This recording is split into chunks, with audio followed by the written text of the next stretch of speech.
Right, so the A's are just really dominating the Red Sox right now. I mean, today they beat them 4-1. Obviously, they beat them yesterday. And you got to remember the Red Sox are just one of those really good teams right now. And I think the coolest part of this game was seeing James Kaprielian, the young player for the pitcher for the A's, get his first major league start. And just FYI, I've known about James Kaprielian since he was at UCLA. I've been following him for a long time. I always knew he was really talented. And geez, today, 4 hits allowed, 1 earned run, and 6 strikeouts is phenomenal for your first big league start. I mean, it's not the best start per se. I mean, it's still really good though for his first major league start ever. I mean, that's crazy. He did get a couple innings last year, but he was a reliever, so nothing too important. But the A's just played really good today. They, really good win. Obviously, yesterday was a close game, but today they definitely, got a little bit bigger of a win. Once again, the Boston Red Sox got started with the first scoring in the bottom of the first inning. Christian Vasquez got an RBI walk. So that's kind of where Kaprielian struggled. At the beginning of the game, I was worried. I was like, oh no, what if he doesn't, play, as I wanted him to good, because, the walk, RBI walk is not something you want to give up. But the A's offense, definitely gave him some support. Sean Murphy got this crazy good RBI double to probably the deepest part of the ballpark, because obviously Fenway Park has this really weird wall, as we all know. So he hit it right between the green monster and the normal wall, tying up the game, scoring in Stephen Piscotty.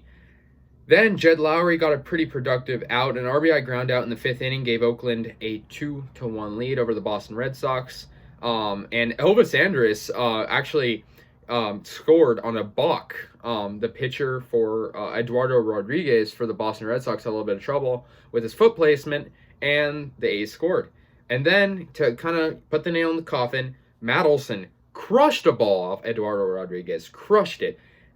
Solo home run to right field, super deep, and that pretty much put the game away. A's got an inning-ending double play in the 8th to get him out of a little jam with Lou Trevino pitching, and then Jake Diekman got the save. And actually, Ramon Laureano was ejected in this game for arguing balls and strikes, which I think, isn't really his fault. I mean, the umps are doing their job, but on the other hand, the umps this year have been known to be pretty bad. So I don't blame him per se. The A's out-hit the Red Sox 8-5, which is something we want to be seeing. I think whenever the A's win games where they have less hits, you kind of got to take it with a grain of salt. You got to think, well, maybe they were lucky, But tonight, the A's 8-5 in terms of hits got that advantage, and 4-1 on the score. The A's pitching is just amazing. It's like, it brings me joy, seeing the A's pitching just step up. Obviously, Kaprielian had the very strong start. Burt Smith, Lou Trevino, and Jake Diekman were lights out. 4 strikeouts combined for them in just 4 innings. So pretty good outings for them, especially, Burt Smith, some guy we don't see too often. Lou and Diekman usually come in towards the later part of the game, which they did in the 8th and 9th inning.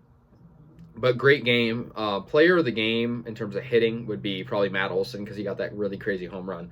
But I got to give credit where credit is due. James Kaprielian, adding strength to our starting pitching rotation, because that's what we needed. Obviously, Mike Fiers was a very prominent starting pitcher for us, and he's not doing good now. So next man up, James Kaprielian. And like I said, I've been following him for a long time. He's a top 10 prospect for the A's, and I've always known he's had potential ever since he was at UCLA. I actually know, fun fact, I actually know people that know him. He's very, local. So pretty cool to know that. And, playing the Red Sox in Fenway is never easy, especially the way they're doing now. The A's are 23-15, so have the most wins in Major League Baseball. Not the highest win percentage, but that I feel like win percentage does not define a team, because some teams play less games, strength of schedule, stuff like that. But 23-15 is great.